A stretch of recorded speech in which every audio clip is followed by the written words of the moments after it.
Well, speaking of which, there is the NDC UK Ireland chapter has also sent in a press statement, and I'm going to read for you briefly what the substance of that statement says. It says the members of the United Kingdom chapter of the National Democratic Congress have learned with utter dismay the bold manner in which President Akufo-Addo's finance minister has mortgaged our national income and future to private business entities and interests close to him.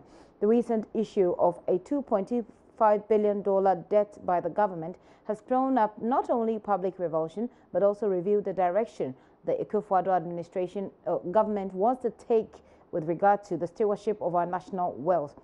The latest substandard governance decision by this regime cannot withstand even the lowest threshold of scrutiny. It is a fact that Mr. Ken Ofori-Atta, the finance minister, co-owns Enterprise Group Limited with Mr. Trevor Trevgun, but Mr. Trevor is the chairman of the board of Enterprise Group Limited. And fast forward to the last two paragraphs says, we are therefore calling on the finance minister, Mr. Ken Ofori-Atta, to bow down his head in shame, and resign from the office he holds on behalf of all Ghanaians. If that fails, the president should muster the moral courage to sack him with dispatch so as to protect the public purse. To President Akufo-Addo, we want to ask, is he the same person who said, if you want to make money, stay away from my government, when he was seeking the votes of the Ghanaian? If it is the case, then we are expecting him to live by his words and sack his disappointing cousin finance minister before Ghana financially bleeds to pulp. And that press statement is signed by Sam Quay. Sam Quay is the chapter secretary. That is the NDC UK Ireland chapter secretary.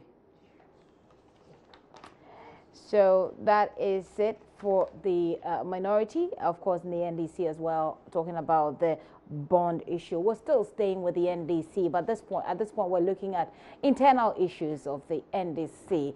It appears that they're saying enough of the talk, because now the party seems to be cracking the whip on members who are defying the party structures to apportion blame on national executive as they continue the search for the cause of their electoral defeat last year. So far, 3 executives of the Greater Accra region have been suspended, and a warning issued to those still voicing out their concerns in the media. But it is not all about democracy. Just air your views. Here with us in the studio is Solomon Inkansa. He is a communication director of the NDC. He joins me in the studio. Thank you very much, sir, for coming. Thank you very much. Okay, let's start looking at the issue this way. Is this not... is a party not gagging party members and preventing them from, speaking their mind? A lot of people have said it's quite undemocratic of the National Democratic Congress. Good afternoon to your cherished viewers. If you could speak up a bit. Yes. It isn't. The fact is that in political party management, you must apply tact and diplomacy, and sometimes you must be in your political self. You should be tough in trying to convey a certain form of leadership to your party following, particularly line officers. When I say line officers, it means that branch, constituency, regional and national officers. They are the party activists who are supposed to lead a certain form of life for others to follow in the party's quest to win an election. Any party is formed with the sole aim of winning an election, and our actions and inactions contribute to a larger stance as to whether we can win an election or otherwise. Coming under the heels of us having encountered a very crushing defeat, you recall that our 2016 loss is not an ordinary loss. It's one that the party is not welcoming with ease. We are just showing up some courage, but within us, we still believe that a lot of things went on that wrong. The party must look out for. Well, a lot of people have said that these things were happening within the party. You should have known and dealt with them before. You see, when we speak about the party, it's like as if it was the party that was running the election. When you are in government, government actions and inactions will impact positively or negatively when you are engaged in an election. So moment after an election and people start to speak party, but we will not run away from responsibilities. But we will recall that in the run-up to the elections, the NDC took some tough governmental decisions that did not go down well with some Ghanaians, in spite of the fact that those decisions were in the best interest of the Ghanaian, but maybe the communication and then the strategy of implementing those policies could have affected us negatively. But when you come out of such a harrowing defeat and then you decide to respect the rules of the game, you know, as Christians and as persons who believe in God, you accept whatever comes your way. As Christians and Muslims, we believe that whatever happens, happens at the time God chooses. So when you lose an election, it is not the end of you. So the NDC will never reject an election outcome. That is why we accepted it. Right. The NDC will respect Ghanaians. That is why we never doubted their mandate. Okay, so let's come back to the issue about those who have been suspended. Exactly what did they do? Some were involved in if you could give us names, maybe specific. No, I cannot be that specific because at the time the decision was taken, I was not in town. Okay. But I knew but we know those who have been suspended. Yes. That is why coming out with their names is a bit difficult. I don't really have their names with me. But one happens to be a constituency executive and others. So I will want to comment on why they were suspended. What did they do? They were involved in acts that seeks to bring the image of the party into public ridicule. For instance, when we've announced that party members should contribute their quota as in concerns and things that they believe are part of why we lost. And you decided not to go on that tangent, but took to another means that will position us as a fragmented and cracked party. So if we don't act in a manner that will convey to the public that yes, in spite of the defeat, there is leadership. We have leadership in place. So we won't sit down for some of our wayward party members to take us to ransom. Now you're calling your constituency executives wayward? They are wayward because you cannot get all manner of people to behave in a certain manner. The moment you veer off, you've gone wayward. We need to bring you on track. We need to also set examples for others who want to follow suit to know that if you do so, you'll be punished. I'll go in that line. I will also fall in that same. How was it communicated to them and how did they accept it? What happens is that when a decision of this nature is to be taken, if there were branch executives, the constituency will take it up. Okay. If there happens to be a region, the region or the national will take it up. So as to whether it's been communicated to them or not, if they were not there in person, what happens is that the decision will be arrived at. They will be suspended and referred to the discipline committee of that structure. Have they been suspended indefinitely? What happens is that when we say indefinitely, it means that per our constitution, you should be suspended for at least 6 months. Okay. So for what they did? No. Before you are referred to the discipline committee. So therefore, when we say indefinite, it means that you are to exhaust the 6 months. Not the 6 months, the disciplinary measures. Once you have been suspended for 6 months, if within which period the discipline committee has not been able to finish all their work with you, they will come back to the appropriate body and you'll be extended 1 month up to about 6 times. So in such a situation, we won't say you have been suspended for 6 months. So that when your 6 months elapse, you expect to be reinstated. No, we have to give some avenue for the discipline committee to be able to exhaustively deal with your. I think one of the issues and one of the things that is that perhaps when we have all of these issues will die down some way somehow is the Kosiboche report. Yes. I mean, last week, I think was it last week or last 2 weeks, everybody was expectant of that report at the press conference that you called. We got there and realized that the press conference was not... for that purpose. Exactly. So, when is the Kosiboche, when you ask executives, all they say is that they were given some time and the time has not elapsed. At this point, though, we know the trend. By now, they've spoken to all the people, so we know the trend of what caused the defeat of the NDC. At this point, what's happening with the Kosiboche report? You are in your journalistic self. We are also in our political self. We've given some group of people a task to unravel the mystery surrounding our defeat. They're supposed to have submitted their report by April 18th.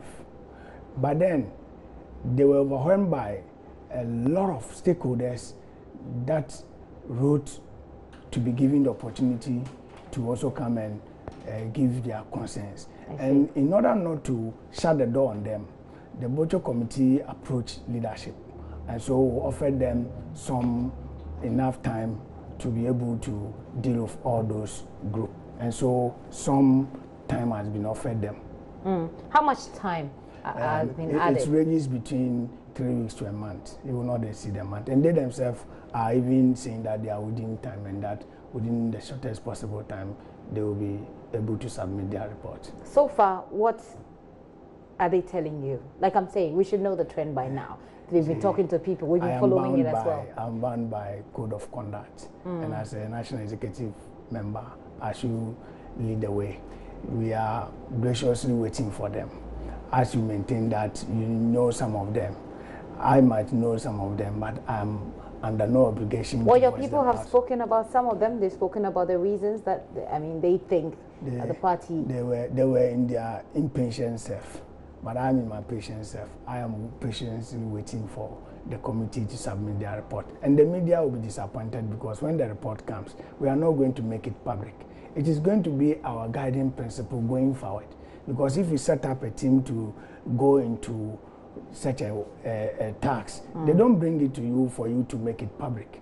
Because if it's about our governance style, we have to document them and use it when Ghanaians offered us the opportunity to lead. But as a democratic party, yes, please go ahead. If it's about the structure, that one will work towards it. Because we have election in front of us, so we could devise a mechanism of meeting that structural request. If it's about the party's constitution and other relevant bodies, will approach them. So therefore, you wouldn't find NDC making that report public. You will make our opponents find the easiest way of dealing with us. Because we did this in 2001. It nearly offered us the opportunity of coming back in 2004. We have done this in 2016, 2017. And we believe that if we are able to sieve the green from the chaff, we are likely to win back power in 2020. So we are going to take a serious look at whatever the Bocho Committee submit to us, tax a team of experts in areas, and work towards using it to bounce back to power. Are you not worried as a party, as a democratic party, so to speak, that you are necessarily bound by the tenets of democracy to share the content of the report with at least your party members? And I mean, by so doing, people will get to know anyway. In this day and age, information pretty much travels far. So those that you will be privy to know will be those that is on the lip of everybody. But you shouldn't be shocked that there might be other cogent reasons that you and I might not be able to know. So the Kosiboche reports will not be made public? It will not be made public. Why must it be made public? NDC as a body corporate, when your company is involved in financial scam or what have you, and you procure an auditing firm to come and do it, after unraveling the mystery, do you publish it? You don't. You use it as a way of running an efficient financial... The people within the organization will know. That is, but I'm in the organization. Yes. It's the leadership they will know, and they can pass it on to other people. No, that one you are saying that they can. So yes, wait, when we get to that bridge. Well, when you do that, you leave room for speculation. No, it doesn't matter which amount of speculation people resort to. No, it wouldn't. Because first and foremost, people have walked to the budget committee, presented their concerns, and party leadership will take every concerns on board. Now the document has been handed over to leadership. Leadership will inform the public of the NDC that we've taken the report, we've studied it, we are working towards making sure that the concerns they brought are being ratified or used as far as what they gave us is concerned. So the NDC is afraid of sharing. We are not afraid. Let me end. Is afraid of sharing the reports of the Kwesi Boche committee because the opposition might take advantage of the loopholes within the party and make you lose again. Is that it? What you are saying, the word afraid, if you have substituted it with NDC want to use the report to its advantage. You understand? Want to use a report to our advantage.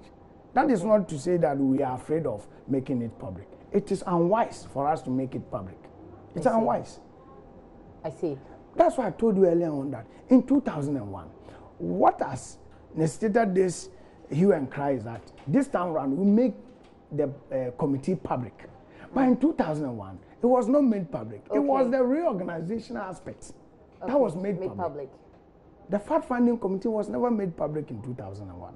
But we made this one public due to the agitation in the party. We needed to send a message to our following that leadership is not showing like a discard attitude to your concerns. Okay. So this body has been put in place so that there will be some relative calm in our party. But it has been our practice that whenever we lose an election, we will never shy away from that defeat. It's an irresponsible way of showing leadership. When you lose an election, it is not the end. You have to bow out, take a rest, take an introspection, and make sure that you respond to all the things that caused your defeat. In doing so, you help Ghana maintain its peaceful coexistence. Remember, when the opposition MPP lost in 2012, they took this nation to ransom. They rejected the electoral outcome. Yeah, I mean, some of their members, they never went to court. They first and foremost resorted to violent activities. You remember? They resorted to violent activities before they proceeded to court. We wouldn't do that. They were. If you say they resorted to violent activities, as if it was a party. It was a party. It emanated from Nanado's house. Yes, before they left his house. I don't have any evidence to that effect. Oh, then you were not in this country. Once they were in Nanado's house, one of their members was heard saying that, oh, some of you have stones, pocket some. Those who have catapult and the likes. And when they were in Obrasport, Nana went there to address them. And they took that place hostage. Let's bring back the issue to the NDC. No, we are in the NDC, but I'm only telling you the opposite. That if you have not resorted to this, the opposite is what the opposition then did. And we don't want to do that. Because we were the first to win election in this country in 1992, won in 96, lost in 2000. And Ghanaians did not hear any violent activities from us. We lost again in 2004. We won in 2008, and everybody saw what took place. And 2012 was another worse situation. 2016, we've had a crashing defeat. We have accepted it. And you're looking into it? Into it. 2020, John Mahama. We've not reached that stage. We are at a point, all those people are not politically tactful. The fact is that when your car is involved in an accident, it could happen that the driver was very good, but for the driver, the car would have somersaulted? Not somersaulted, would have been destroyed beyond repair. I see. But when your car is involved in an accident, and as a car owner, you send it to the mechanic, your major concern is to bring the car back on the road. When you are done, or sometimes buy another car. Even when you buy another car, then you advertise for a new driver. Maybe the old driver will emerge. Some passengers will come and pay glowing tribute to the driver. But for this driver, we would have all been When dead. when you hear some of these comments, the comments from people within the NDC and people within the party, it appears that there's a certain momentum being built around the return of John Mahama for 2020. Those people are not involved in anything in ordinary, but they have to hasten slowly. Okay. Because they have to allow the party to undertake what will make us a vibrant party. Okay. Whoever will lead us in 2020 is not important now. What is important is for us to use the Butcher Committee's report to our advantage, position us such that whoever leads us in 2020, now that the Nkoye stars are failing left and right, we can come back and win. What's that, Nkoye stars? Things are not going well. The substandard party, everything they are engaging. What is the substandard party? Look at the issue we just discussed with our ranking member on finance. If the MPP with what Baumia said in opposition, and they are doing all these things, and another is dead silent. The man who told Ghanaians that he will never entertain corruption, he will never sleep on any report and what have you. What is happening? And Your final words?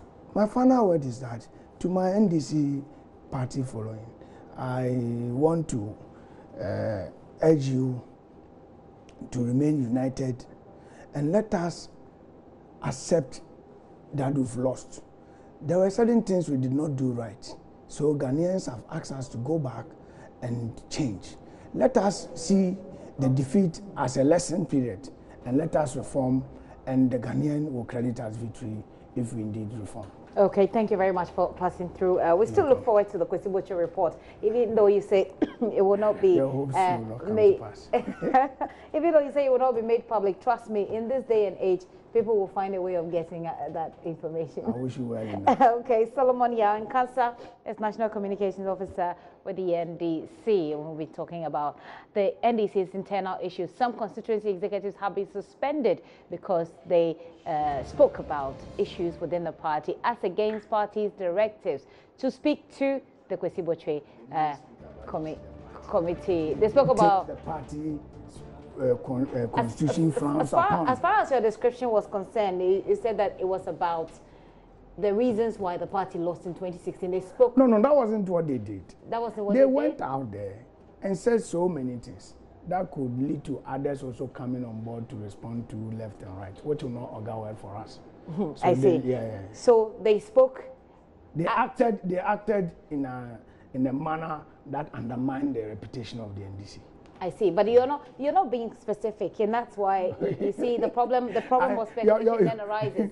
You say they did things that will undermine perhaps the reputation of the party. Yes. But it boils down to the reasons why the party lost. That's how you see it. I'll grant you that. Anyway, we'll take a quick break. When we return, we'll talk about Galamsey and a whole lot more. Please stay with us.